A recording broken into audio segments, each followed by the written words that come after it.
भजन करो, भजन कर लो, भजन कर लो। और फिर भी सब तरह की सुविधा है, लेट के भी कर लो, बैठ के भी कर लो, रजाई उड़ के, कम्बल उड़ के, समझ के जंगल में करो, तुम घर में कर लो, कहीं करो, सुबह भी करो, शाम को कोई प्रतिबंध नहीं कि भाई नहीं इसी टाइम ही पर आपको करना, लेकिन 24 घंटे में उतना समय दे देना चाहिए। ये है, इतना तो है कि 24 घंटे में समय उतना देना आपको भजन करने के लिए। बाकी करो कभी भी जब तुमको मौका मिल जाए, तो इसमें भी कोई बाधा नहीं किसी तरह की। तो इसलिए है जब इतना सुलभ है और सीधा और असली कि घाट पर बैठ करके मेहनत करो, वो सूरत की मेहनत है, उसका आदर से फल मिलेगा। ये शरीर से करोगे, इंद्रियों के घाट पर बैठ के मन और चित्त और बुद्धि करेंगे, उस शरीर का फल मिलेगा, अलग अलग है। लेकिन शरीर का फल वो नहीं कि हम सूरत का आत्मा का फल पा जाए, वो नहीं मिलेगा।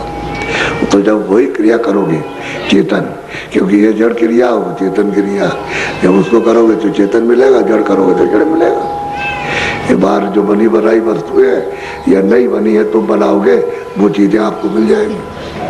चेतन चीज नहीं, चेतन इसमें कुछ है नहीं, चेतन तो इसमें लोप हो गया। ये तो सुरतें आई हुई हैं, तो इस मकान में आकर के अलोप हो गई, उसमें उसी के रूप हो गई, तो मिट्टी में से वो कैसे निकलेगी। तो संत महात्मा इसको बरामद करते हैं, वो कर लेते हैं बरामद। वो जब कर लेते हैं तो आपको घाट बता देंगे, दरवाजा बताएंगे और कहेंगे ऐसे मुड़ चलो, तो बरामद हो जाएगी, निकल आएगी वहां से। तब उसका शोधन होगा। जैसे सोचते हैं सोना चांदी को सोधा जाता है तब सोना असली निकलता है, ऐसे ही तुरंत असली निकल आएगी। तो घाट है उसका, माँ भट्टी है, उसमें चढ़ाई जाती है, और भट्टी में जैसे चढ़ाई तब वो शुद्ध होती है, तो साफ निकल आएगी। तो जड़ चेतन की गांठ खुल जाए। जब जड़ चेतन की गांठ खुलेगी तभी वो निकलेगी। और चेतन जड़ में बता रहा तो कभी नहीं निकल सकता है, कितने युग बीत जाए, चाहे कितने संयुक्त रहता है, वहां पर चले जा। तो इसलिए उसका कार्यक्रम बंद नहीं हुआ, हमने कहना बंद किया है, और उसको कोई बोल भी नहीं सकता। यदि उस वेद को कोई नहीं बोल सकता, क्योंकि वो चीज उसकी किटकी नहीं है, न कोई जानता है। तो वो बराबर कार्यक्रम उसका चल रहा, और किस तरह से लोगों को जर्जर करेगी, पटकेगी, वो तो देखने वाला समय होगा। तो इसलिए जिसने ये कहा है उसने सोच समझ के कहा, और नाम ही उसका ये रखा। और लोगों ने तो कोई नाम रखा नहीं कि धार्मिक लोगों ने। तो इसलिए जिसकी चीज है, जिसकी समझ में आई है, वो तो आपको समझा देगा, और बाकी कोई नहीं समझाएगा। तो हमने पहले इशारा किया था, तो लोग हंसते थे, अब भी हंसते, अब नहीं हंसते कोई भी। अब तो ये बोलते रहे ना, तो अब नहीं हंसते, पहले हंसते थे। इसलिए पहले उनको उस पर बड़ा अभिमान था, घमंड।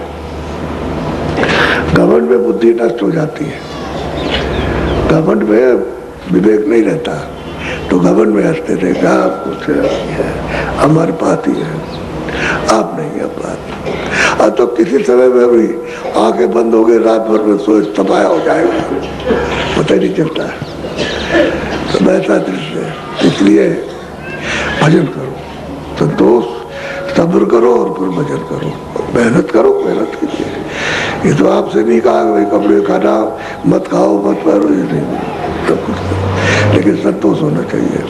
मेहनत के साथ में संतोष, कि हमको मालिक देख रहा, और मेहनत करते हैं ईमानदारी के साथ में, और मतलब ये है कि मालिक कृपा करेगा तो मतलब आपको मजदूरी भी देगा, और कृपा भी करेगा तब बरकत मिल जाएगी। और बरकत की सब ख्वाहिश रखते हैं, जो विचार रखते हैं कि मालिक की बरकत हो जाए, तो भजन से होगी, उससे पहचान भजन से होने लगती है। नहीं भजन करोगे तो मुश्किल रहेगा। तो मैं तो आया था, अभी लोगों ने कहा कि आज पहला दिन चर्चे नहीं, मैं निकल के नहीं आता, आ दिया।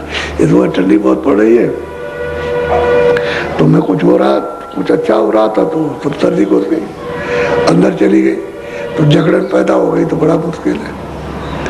तो खैर चलाया, दर्शन हुए सबके।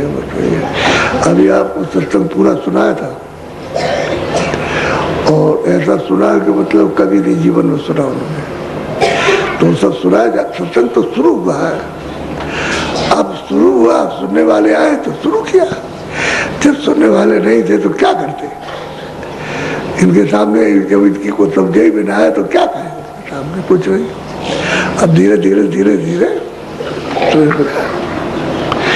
तो ये मालिक ने ये काल देश अलग बना दिए, उनके अलग, उनके कर्ता धर्ता सब अलग कर दिए, अलग निकाल दिए।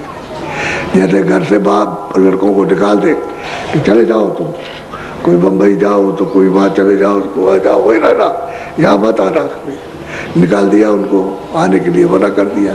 ऐसे उनको अपने देश से निकाल दिया, जाओ तुम वहाँ देश दे दिया और वहाँ रहो जाकर, तो रहने लगे बस। फिर उन्होंने घनघोर मतलब यह है कि सेवा की, मालिक की सेवा की खुश हो गया, तो हम लोगों को उसने खुशी में आकर के दे दिया, जाओ हम तुमको देते हैं वहाँ, इन पर राज करना, तो राज करने लगे आकर के। ये बात है सर, उनका कानून कायदा सबका अलग है, यहाँ का अलग है, स्वर्ग का अलग है, और ईश्वर के लोग का अलग है, ब्रह्म के लोग का अलग, पार ब्रह्म का सबका अलग अलग, लेकिन सत्य लोक में कोई कर्म नहीं।